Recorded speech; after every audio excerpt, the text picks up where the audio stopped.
पंतप्रधान मोदींच्या आज कल्याण दिंडोरीमध्ये जाहीर सभा होणार आहेत। दिंडोरीत भारती पवार, हेमंत गोडसेंसाठी तर कल्याणमध्ये डॉक्टर श्रीकांत शिंदे आणि भिवंडीचे उमेदवार कपिल पाटील यांच्यासाठी मोदी सभा घेतील। पंतप्रधान मोदींचा आज मुंबईत रोड शो होतोय, त्यासाठी जय्यत तयारी करण्यात आली आहे। विक्रोळीतून पंतप्रधान मोदी यांच्या रोड शोची सुरुवात होतीये। पंतप्रधान मोदी यांच्या रोड शोच्या मार्गातील वाहतुकीत बदल केले। उपमुख्यमंत्री देवेंद्र फडणवीस आज दिवसभर मोदींच्या दौऱ्यावेळी उपस्थित राहतील। दुपारी मोदी पहिल्यांदा पिंपळगाव बसवंतमध्ये सभा घेतील, तिथे फडणवीस उपस्थित असतील, तर संध्याकाळी घाटकोपर LBSवर होणाऱ्या मोदींच्या रोड शोलाही ते हजेरी लावतील। उद्धव ठाकरे आज नाशिक दौऱ्यावर आहेत। नाशिकमध्ये उद्धव ठाकरे यांची सभा पार पडते। ठाकरे गटाचे नाशिकचे लोकसभेचे उमेदवार राजाभाऊ वाजेंच्या प्रचारासाठी उद्धव ठाकरेंच्या सभेचं आयोजन केले। 7 वाजता ही सभा होणार आहे। शरद पवारही आज नाशिकच्या दौऱ्यावर आहेत। शरद पवारांची संध्याकाळी वणीमध्ये जाहीर सभा होणार आहे।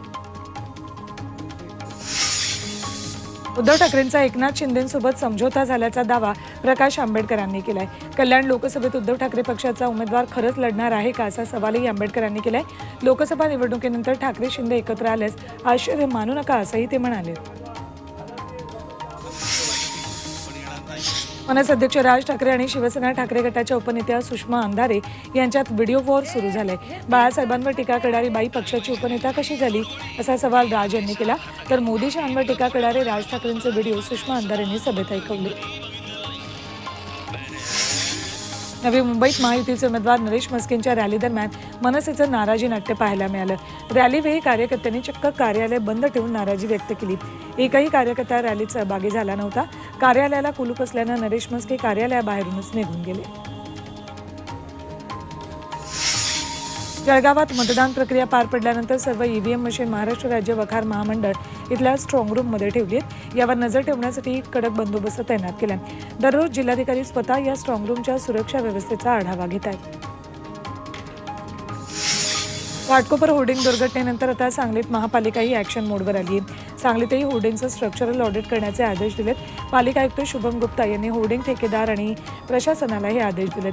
त्या अंतर्गत महापालिका क्षेत्रातल्या 297 होर्डिंगचं स्ट्रक्चरल ऑडिट केलं जाईल। घाटकोपर होर्डिंग दुर्घटनेतला आरोपी भावेश भिडेवर 21 गुन्हे दाखल आहेत। निवडणूक आयोगाला दिलेल्या शपथपत्रातून त्याच्यावर 21 गुन्हे दाखल असल्याचं उघड झाले। भावेशनं 2009ची विधानसभा निवडणूक लढवली होती। केंद्र सरकारनं EPFO खातेधारकांना मोठा दिलासा दिलाय। खातेधारकांनी केलेला क्लेम आता 4 दिवसात निकाली निघणार आहे। तसंच आजाराच्या संदर्भात केलेल्या ॲडव्हान्स क्लेमची सीमाही 50,000 रुपयांवरून वाढून 1 लाख रुपये एवढी केली।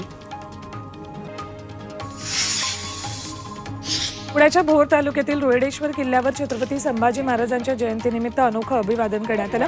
सह्याद्री प्रतिष्ठान हिंदुस्थान संस्थेच्या मावळ्यांनी श्रमदान करत तुटलेल्या भिंतीची डागडुजी, किल्ल्यावरची झाडी नष्ट करण्याचं काम केलं।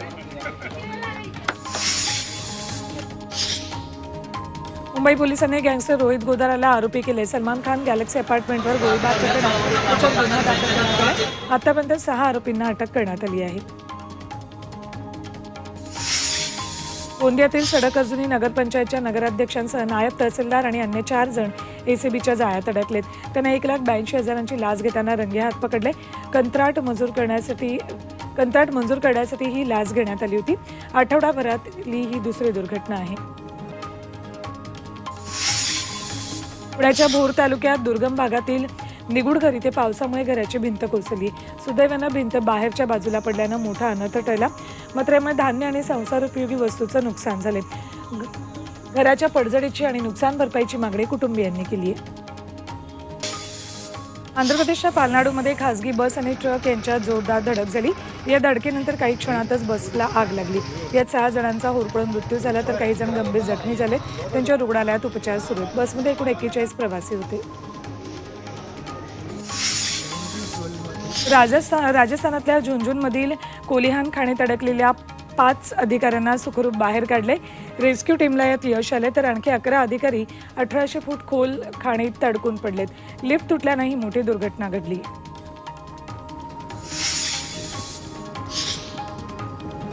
इस्रायल हमास युद्धात माजी कर्नलचा मृत्यू झालाय। वैभव काळे असं या शहीद जवानाचं नाव। राफा शहरात भारताचे सुरक्षा समन्वयक म्हणून ते काम करायचे. वैभव काळेंच्या वाहनावर हल्ला झाला. वैभव काळे युनायटेड नेशनचे सुरक्षा अधिकारी होते.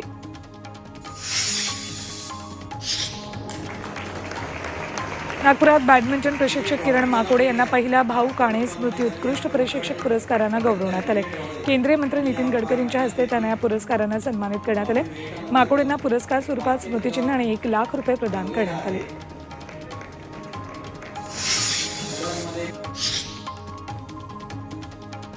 लंडन फॅशन शोमध्ये आलियाच्या अदांनी चाहते घायाळ झाले. यावेळी दुआ लिपा आणि देविका ओने यासारख्या कलाकारांसोबत आलियानं स्टेज शेअर केला. प्रवीण तरडेंची पत्नी अभिनेत्री स्नेहल तरडे दिग्दर्शनात पहिलं पाऊल टाकतात. त्यांनी दिग्दर्शन केलेला पहिला सिनेमा फुलवंती लवकरच प्रेक्षकांच्या भेटीला येतोय. प्रवीण तरडेंनी या सिनेमाचे संवाद लेखन केले, तर या सिनेमात अभिनेत्री प्राजक्ता माळीची प्रमुख भूमिका आहे.